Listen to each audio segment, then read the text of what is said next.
Welcome back. We one man weaving it today. I know. We're missing the best co-host of the show. Fortunately, Ryan's stuck babysitting. You know him, he's got responsibilities. But here, I don't have responsibilities. You know I'm gonna be breaking down opening week, some NBA basketball. We had a great opening week, a lot of surprises. We already had a 50 piece. Let's get straight into it. Now listen, I'm not gonna go over every team. Don't get mad at me. I got a few best, I got a few worst, and I got a few surprises I want to go through. We'll go through them as fast as I can. I don't keep you here long. I know you guys got things to do. Anyways, best teams of the week. Listen, these teams have not been dominating. I think we got. Oh, I'm trying to tear up the set. We got about 2 or 3 teams that are really dominating, if even that. Other than that, a lot of teams have been struggling actually. But go straight into the best teams of the week. Absolute best. Get the Nuggets and Celtics. These teams are by far my favorites to go to the championship this year, as of right now, and even before the season started. And these teams have lived up to the hype. Let's just say it. Okay. Nuggets, I predicted them having a slow start to the year. Not in the slightest bit. They're 5-1 right now. I don't even remember who the loss was to. But Jokic, man, he is looking like the best player in the world, without a doubt. And this is with him not even caring. The first 5 games into the season where he just won a championship, why would he even care? But he does. He's putting up 27, 12, and 8. It's beautiful to see. He's just doing whatever he wants out there. I will say the one disappointing thing is his playmaking hasn't really been there. Maybe he just doesn't have the assets around, the tools around him, because this team is very thin. Okay, that was one of my little knocks on their offseason, was that they didn't really replace the production that Bruce Brown bought him. Even Jeff Green, who was a big time player in the finals, replace those guys, and they're looking pretty thin. I mean, they're depending on Christian Braun, Aiden Watson, Julian Strother. It's looking tough out there, but they're pulling through regardless.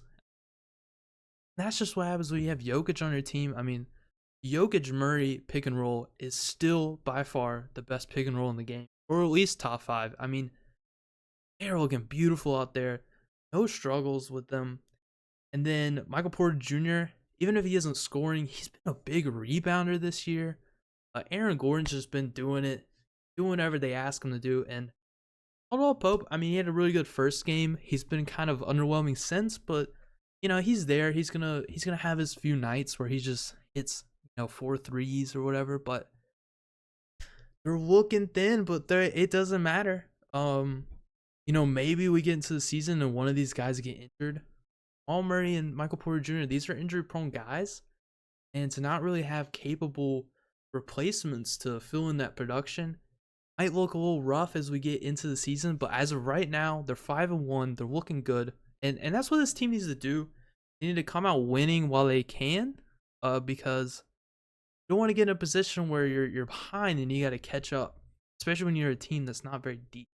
But going to the other team, the Celtics are just looking beautiful, and no one's talking about them. I mean, I have not heard a single thing about the Celtics all year, all season, all opening week, whatever you want to call it. They've gone under the radar, and they have been blowing teams out. The other day, maybe the Pacers like 150 to 100, and the Pacers are a good team. They're one of my favorites. I know that Ryan's second favorite team is the Pacers. I mean, he was probably watching the Celtics-Pacers game just like, what do I do? Who do I like? Because you know that man can't pick a team, and he fusses me. I mean, come on. But anyways, Celtics have looked amazing. Their new additions, Kristaps Porzingis and Drew Holiday, great additions. I will say Drew's been a little disappointing stats-wise, but I mean, they keep saying they got 6 starters. And if you got 6 starters, that's a lot of production. That's a lot of shots. Someone's going to fall behind. And as long as he's playing that defense, that's really what they want him for. Maybe a few more assists per game. He has shown to be a good playmaker. He is a point guard at the end of the day. He could do that a little more. Maybe this team is like another level, but right now they're looking amazing. No one's even talking about them because they're just loaded.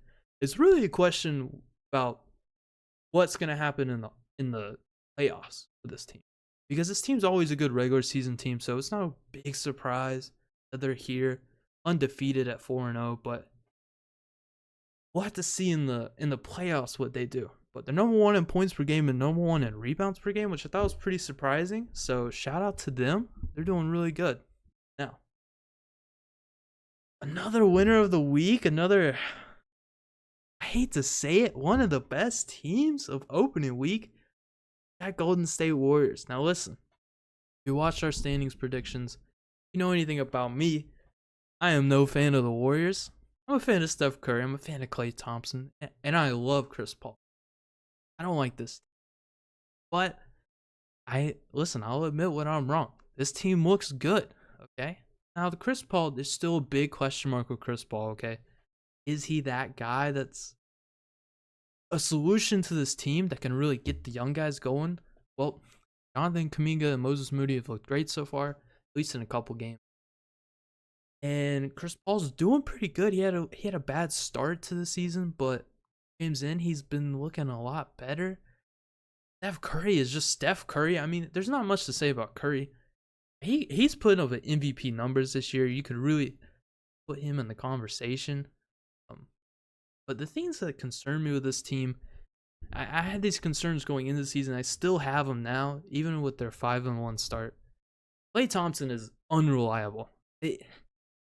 Every night, you don't know if he's going to drop 20. It's just a matter of if he hits his threes or not. Listen, I'm a betting man. I would never bet on Klay Thompson. That's all I'm going to say. He is very inconsistent at this point of his career. But team's looking good. My other concern is that this team is so overly dependent on Steph Curry and Draymond Green. You saw it at the beginning of the year, that first game, and I think the second game too, but the first game was the one that lost. Draymond Green didn't play, and it looked brutal. The team is already very small and doesn't have a lot of that defense in the post. And Draymond, one of the best defenders of this generation and all, he's off the court, the defense is gone. So they are overly dependent on his defense. They are way dependent on Curry just stepping it up every fourth quarter, which he's good at. I mean, he can hit 5 threes in a row in 3 minutes, but to depend on that every night, it could look a little rough when we go into the long stretch of the season. As of right now, they're looking good, and I'll give them credit. They could easily be a top 4 team. They probably will be at this point. Now, I'll fold on that prediction if they keep this up. But we talked a lot about some good teams. Get into some bad teams, because let me tell you, there's been disappointments. Right, first 2 bad teams, and I think these are teams that are in similar categories. Teams that were really high last year that are low. You got the Heat and the Grizzlies. Heat obviously in the finals last year, but everyone kept saying that. I mean, we've known this team to not be a good regular season team. Sure, they had the 1 seed a couple years back, but the team just doesn't care in the regular season. And to be honest, why should they? They were in the finals last year as the 8th seed. So they're kind of chilling where they're at, you know.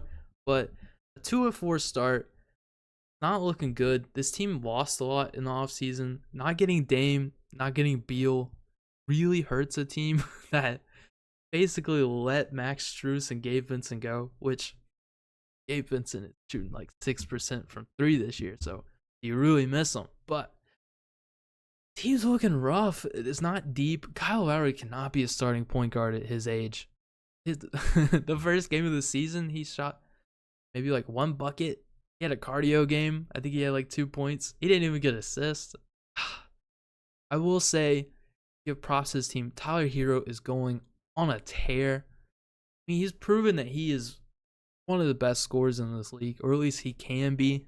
Granted, that's all he brings to you is scoring, but he does it pretty well. I mean, he's hitting some easy 30 pieces, so they have that going, but And Bam's looked pretty solid. He's been pretty consistent through these games, which is what you ask of him. You want him to just be, he's always going to bring it defensively. Offensively, he has the tools, but just be consistent. Like, at least let us rely on you offensively to just put up 15 points. Let's not go from 8 to 22. Okay. Now, Jimmy Butler, I know we always say this. I'm not going to fall into the trap. Jimmy Butler always wants to trick us.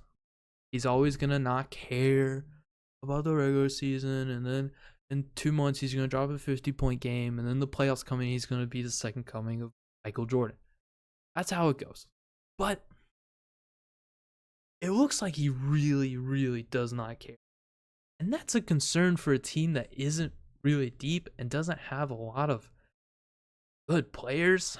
Like, this team has to make it to the playoffs in order for him to go on another tear through the Eastern Conference. And they're not on pace to go to the playoffs. He just goes out there and just doesn't really care. He doesn't care to put up numbers at all. Again, I'm a betting man.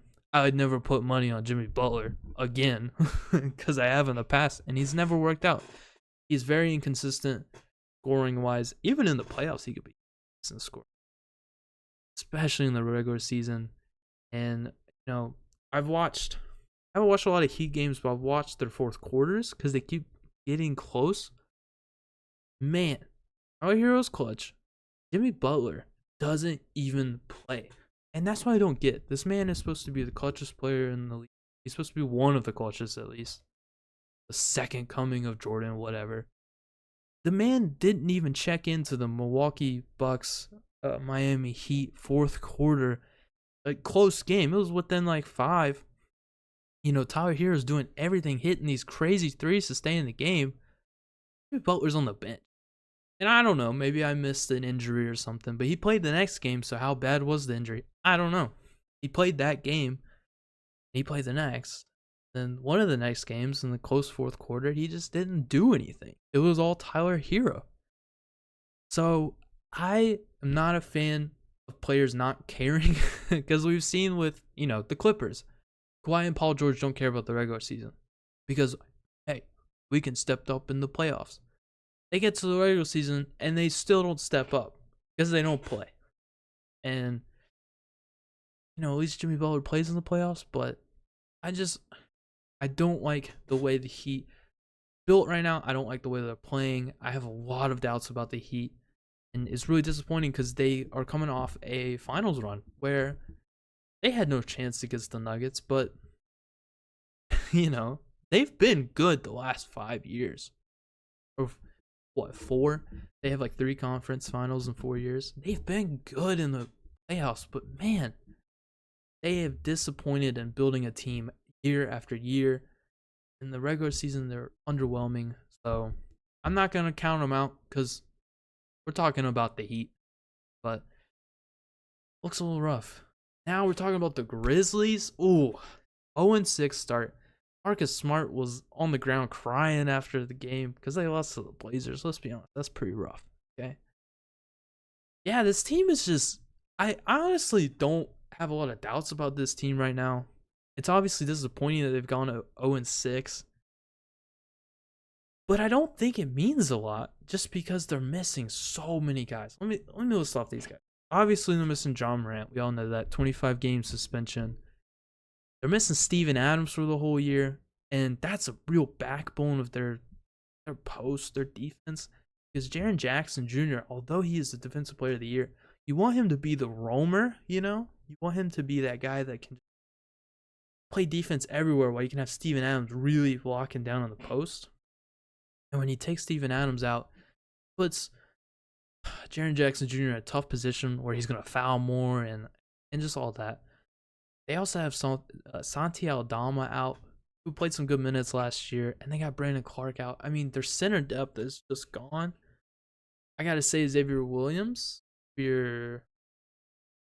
Xavier, whatever his name is. He's played good minutes. Xavier Tillman, that's his name. See, I play 2K. I know names. Xavier Tillman's been pretty good.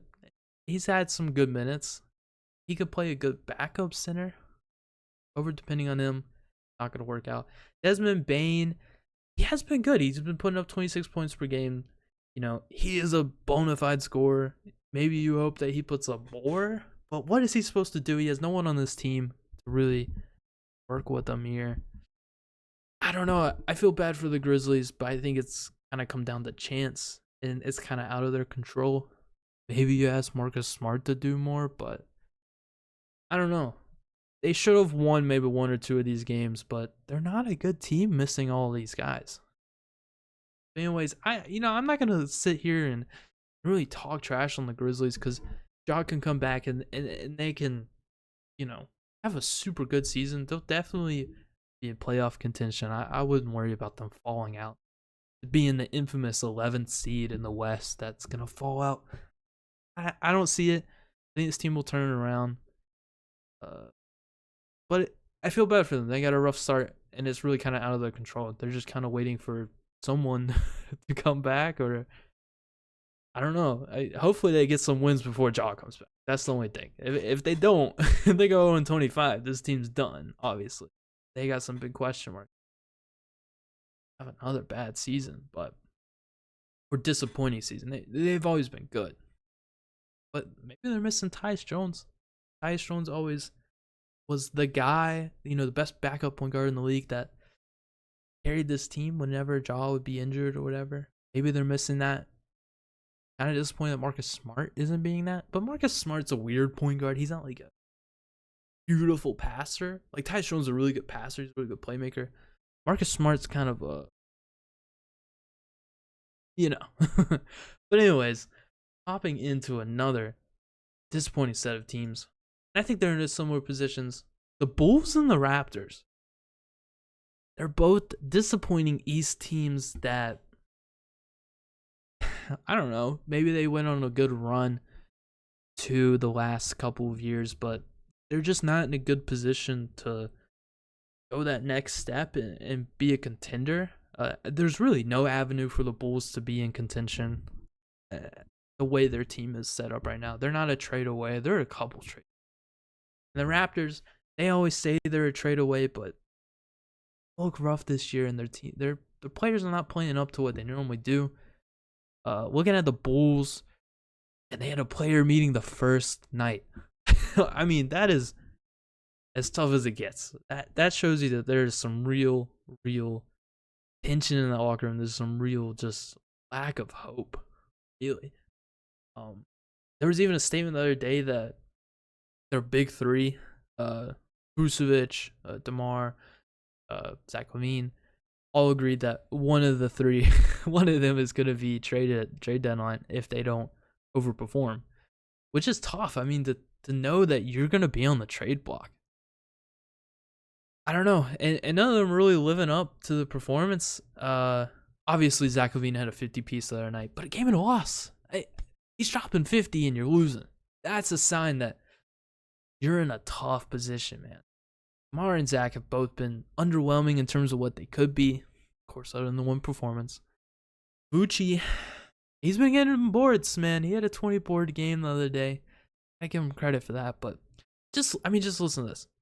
26th in points per game, 25th in rebounds per game, 29th in assists per game for the Bulls. That is awful. The fact that they are even considered to be in play-in contention with those numbers right there is insane. I don't have a lot of faith in this team. Neither should you. They really need to blow it up. I mean, they're one of the worst defenses in the league, and they still don't have a point guard. And that's been their biggest problem. They don't have anyone to play make. DeMar's not playmaking for this team. Zach LaVine's not playmaking for this team. Who's your point guard? Javon Carter? I mean, he's good. He's not gonna take your team to the next level. They need Lonzo. That's their problem. Is they're never gonna get Lonzo back as long as this team is in this state, because they're gonna blow it up soon. It's similar to the Raptors, man. I really don't understand Masai Ujiri. I think he did a really good job of the Kawhi trade and getting them their first championship. Which at the end of the day, that's all that matters. Masai Ujiri arguably put the blocks in place to get the Raptors their first ever championship. He will forever be loved, but after that championship, it has looked rough. I mean, he didn't trade OG Anunoby at last year's trade deadline for what? 4 first-round picks Memphis was offering. And he's on the last year of his deal. He's going to probably go in free agency. I doubt he signs an extension. If he gets traded at the trade deadline, it's maybe for a pick or two. It's not, his value is going to be gone. You're not going to trade for a guy that you can get in free agency. Then when you get a free agency, I mean, there's teams that have cap space that he could just go to the Sixers straight up, which is a team we'll talk about later. But, you know, you're going to lose OG Anunoby for nothing. Pascal says he wants to be there. I guess. It would have been better if you traded him a year or two ago for some real value. The only good thing for this team is that Scottie has looked amazing. He's made the jump that people expected him to do last year. The difference he's doing it this year. But he's looked amazing. He's been solid. He brings it every night. And, that's the most important thing for this team. This team isn't a contender. This team isn't a team that's looking to get the 5th seed and compete and make a secret little run. No. This is a team that needs to look for the future. They have that in Scottie Barnes. So, that's probably the biggest positive that they could take from the season. They also have Dennis Schroeder, who's looked solid. His, points and assists have been great this year. In terms of Dennis Schroeder, him being a starting point guard is impressive, and he's done good at it, but he's not the solution, okay? He brings something that Freddie didn't, okay? But not the solution. The team just needs honestly a shakeup. They've been around for a little while, but we got the best part of the pod. The biggest surprises of the week. Now, let me tell you, there's been a lot of surprises. There's been teams that have overperformed. There's been teams that have underperformed. And starting off with the biggest surprising underperformer of the week. What's wrong with the Bucks? What is wrong with them? We all had expectations for them to win the championship. They were going to go to the finals. And they are 3-2. And let me tell you, 3-2 doesn't sound that bad. Those 2 losses were bad. Okay, they lost to the Hawks and the Raptors. And they were 20-plus blowouts, if not more. In both those games, Dame shot. He made 6 points and 15 points. Awful. He had awful games. He didn't even shoot the ball. Now listen. There's a short-term problem and there's a long-term problem. Short-term problem is Dame just needs to settle into this. Dame and Giannis are 2 spectacular players. And they need time to gel. They need time to build that chemistry. They're not plug-and-play players. That's the difference with Boston is Kristaps and Drew, they can be plug-and-play players. Dame is a team. Giannis is a team. You have to combine that. And that's really going to take some time, as they have shown.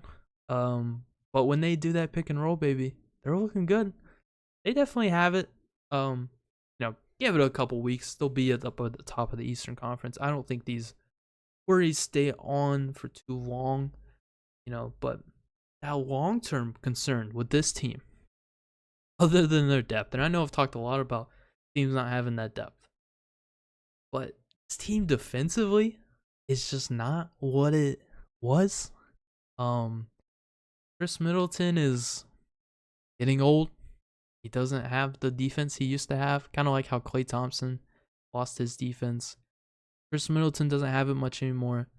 Dame has never been good defensively, obviously. And then their other starters, Malik Beasley. Yeah, man, Malik Beasley's not bringing it either.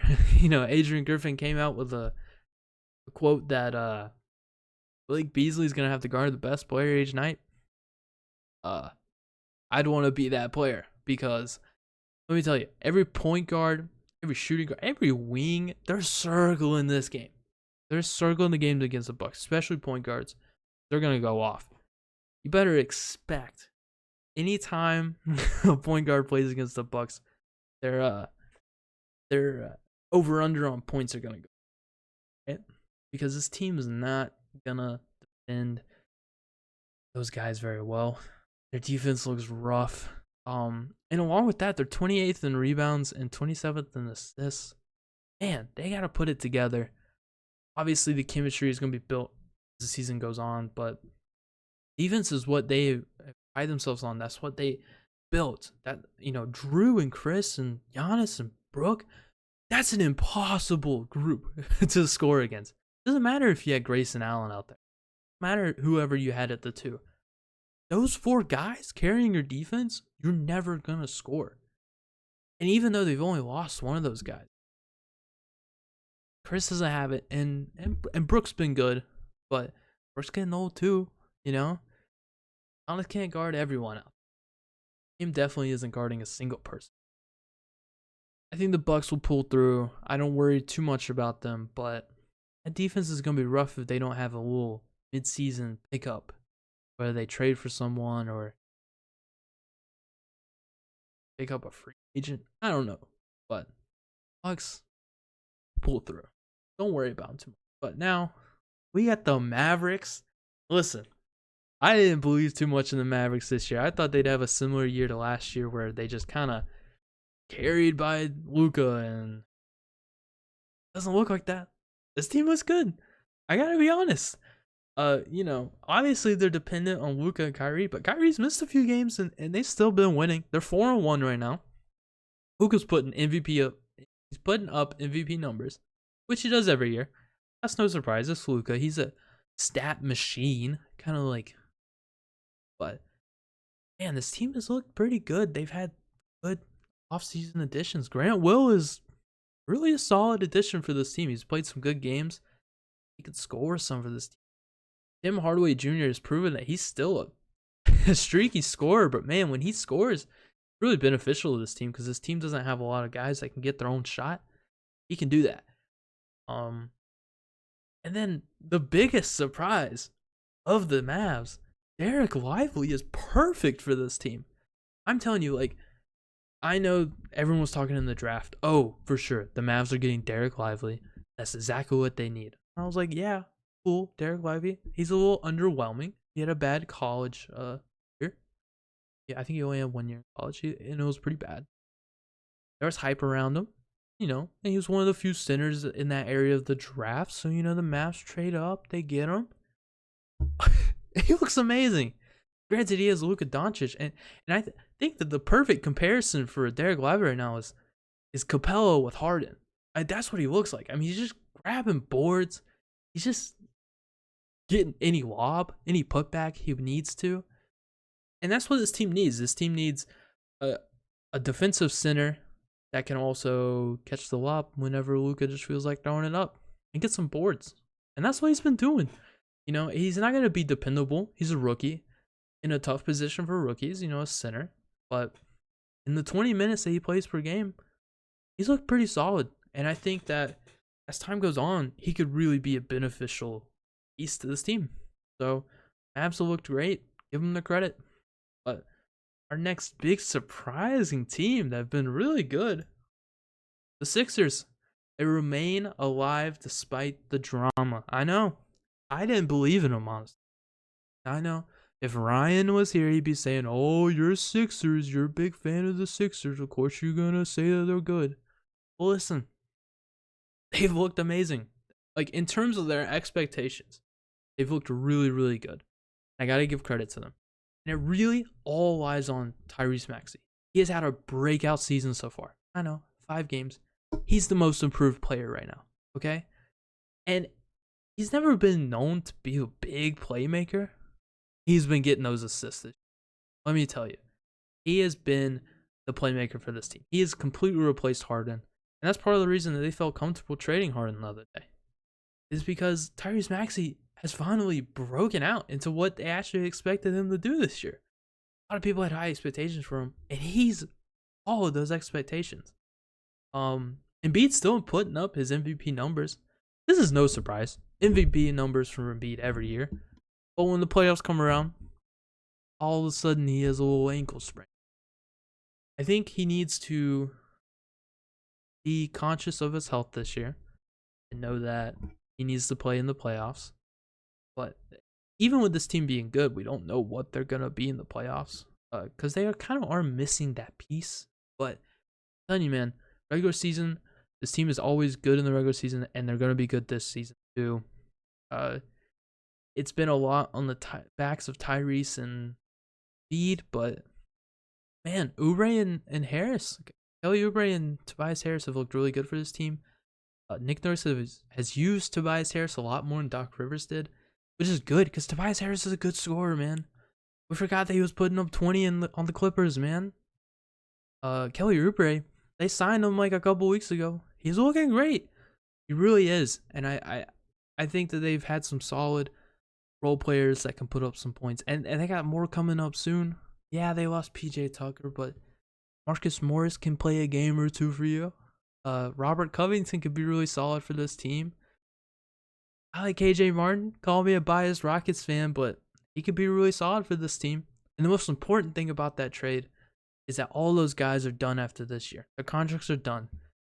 And they got some nice picks from the Clippers. Not a lot of people talking about that 2028 unprotected Clippers pick. It's going to be valuable. This team could be preparing for a trade, either the trade deadline or next offseason. And Embiid's got to feel a lot better right now. Because I know he was feeling in the offseason like, I'm very close to asking for that trade to New York or Miami. Got to feel a lot better right now. Started off really strong. I think they could be a really good regular season team this year. Obviously, I have a ton of doubts for the playoffs. I'm never going to bet on them in the playoffs. I'm not going to predict for them to win in the playoffs because Embiid underperforms every year. But in terms of the regular season, they're looking pretty good, and I got to give them their credit. I didn't think they would be here right now as one of the top teams in the East, but they have been. So I give them their props. Our next team. Is it a surprise? Vic is the GOAT. Let's be honest. Vic has looked amazing, and I didn't expect this. So maybe it's just a surprise to me. Don't get me wrong. I didn't have doubts about Vic. I thought Vic was going to be a great player. I thought that he could be an all-star for sure, maybe even a superstar. I didn't think he was the next coming of LeBron, but maybe he is. Maybe he is. He's on a Spurs team that sucks, and he's making this Spurs team look good. Listen, this Spurs team is 3-2 right now. Probably the best start they've had in a minute. This team isn't good. They don't have a starting point guard right now. Man, Vic has been phenomenal. I've had my concerns. The first 2 or 3 games of the season kind of looked like he was just shooting dumb shots. He started off the season shooting like crazy threes. He's calmed down a little bit, and the team has started to figure out how to play him. He's figured out how to play against. They've really used him. He is a lob threat from literally anywhere. His defense is insane. Everyone knew his defense was going to be there, and it's been there. He can block you from the free throw line if you're shooting a 3. I mean, come on. This man is insane. I was watching highlights of him this morning. I'm just amazed. The 8-foot wingspan, he can guard anyone on the from anywhere. I mean, he can jump from half court to block you under the rim. He is really that guy. I gotta give him his props. I think his offense, it's a little wishy-washy. He loves to take some dumb shots sometimes, and I hope he does work on that. I really hope that this team gets a point guard soon. Trey Jones is solid. I like him. But for some reason, he's coming off the bench. They've had some Jeremy Sohan point guard minutes. And listen, I'm all for doing a little experimenting. But they need a good playmaker. Imagine this team had Chris Paul. Chris Paul would make Vic look like an MVP this year. That's all I'm saying. They had a good playmaker. Man, Vic would be tough. And I'm going to say, I think Vic could be easily one of the greatest of all time if he gets put with some good playmakers on some good teams. And let me tell you, he's in a good position right now. The Spurs are an amazing franchise. Greg Popovich, arguably the greatest coach of all time. Man, has looked solid. If you haven't watched his highlights yet, go watch them as soon as you can because it's insane. Like 8-foot wingspan. 8 foot. Like, he could block me from a mile away. It's insane. But come to the end of the pod. I got some final thoughts. Listen, I know I said I didn't go through every team. Still not, but I can go through some rapid fire, Talk about the Lakers. I've watched a lot of Lakers games because they're the last team on every night. I always go to sleep watching some Lakers, and let me tell you, each game has been close. They've been fun, and LeBron has gone crazy in every fourth quarter. Not a big fan of their strategy of let's try to keep it close to the fourth and hope that 38-year-old LeBron can carry us to a win. But it's been working. I mean, they're 3-2. It's been working. They look really good. I think that they have players that can be dependable from night to night, and D'Lo and Rui Hachimura, Austin Reeves, but they have a lot of those guys that you can kind of depend on. One guy on this night, another guy on this night. Austin Reeves has been disappointing, but I think he'll come through. He's looked a little bit better as the season. I think he will improve. I don't think he was a fluke last year or anything that people were saying. Looking at the Clippers, the other team in LA, Kawhi and Paul George are playing. And when they do, this team is good, okay?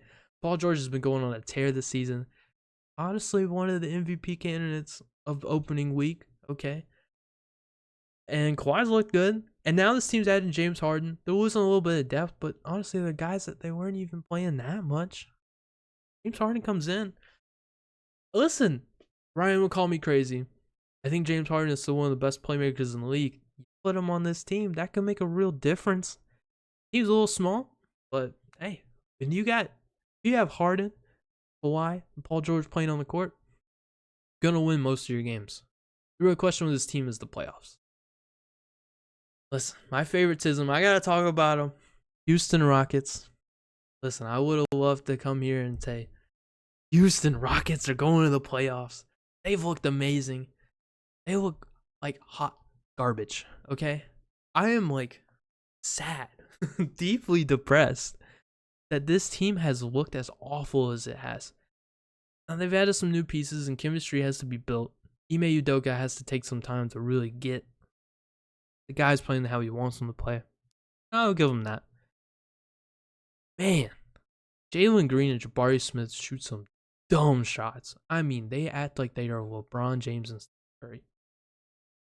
Alfred Sengun, though, he's baby Jokic. He really is the only consistent, solid person on this team, the only person that I depend on. And I'm including Fred and Dillon Brooks in that conversation. I depend on Sengun way more than I depend on either of those people. Also, not a lot of people talking about this. Dillon Brooks has been really good. He's not a Shanghai Shark, okay? I hate to say it because I hate Dillon Brooks. But he's on my team, so I gotta like him. But anyways, Rockets have looked disappointing. And they got a tough schedule. They're gonna fall. Pelicans. Brandon Ingram has been missing after game 1. He had a good... I don't even remember. He played one game. Zion has looked good. Missed a game or two, but he's looked really solid. This team is 4-1. Not a lot of people talking about how good they are. TJ McCollum has come back. I thought he was too old to play. Turns out he's solid. He's been scoring like crazy for this team. Pelicans look really good. And this is a thing that we've always said. If Zion and Brandon Ingram play, then they can be a playoff team. If they don't, they're going to be one of the worst teams in the league. Right now, they're playing. They're looking good. Another team. Oh, Ryan's going to be happy for me saying this. Pacers have looked pretty solid. Their only 2 losses are to the Celtics, who are an undefeated team. Granted, one of those losses was 150-100, as we mentioned earlier. That's kind of bad. But Tyrese has looked solid. This team's look good. I like them. They definitely seem like they could be a playoff team this year if they keep up how they're playing. 2 other East teams, Hawks and Nets. Not a lot of expectations for this team, for these teams going into the season. Hawks have looked good. In a rough start. I think they were 0-3 or 0-2. They've won 3 straight or something because they're 3-2 right now. So they've looked pretty solid. They blew out the Bucks. What is there to say? Not a big fan of Trae Young, but they've looked good as time has gone on. The Nets, they're winning, I guess. They looked a little rough, but they were staying in it, and now they've got more wins. They're 3-2. I don't know, but that was the bulk teams. Oh, I didn't even talk about the Suns. Oh my god, I gotta talk about my Suns. They're 2-4. 2-4. Beal hasn't played a single minute this year. Booker's missed most of the games. Durant looks a little washed. I don't want to be the one to say it, but his presence isn't felt. I'll just say that in the bulk of the games. Lost twice as the Spurs. Granted, one of those games Vic had a 38-14 game. Beautiful performance. This team, man, I think that they'll pull through and they'll be good as the season goes on, but man, they miss a point guard. I will say Yusuf Nurkic looks good. He definitely looks better than DeAndre Ayton, who's had a terrible start to this season. Surprise. But this team, we'll see. We'll see. Maybe Beal comes in and he could be a point guard. The Spurs twice. Brutal. Anyways, guys, that has been the bulk of the teams. I know we missed a few. Talked about the Knicks or the Cavs. The Blazers. Scoot has underwhelming performances. I know. But as the season will go on, talk about them. Maybe we'll have a mid-season go through every team. Sure. But as of right now, these are the standout teams, in my opinion. My little thoughts on those teams. I hope you enjoyed. I know we missed Ryan today. Hoping he comes back for the next one. But anyways, guys, keep keeping it simple.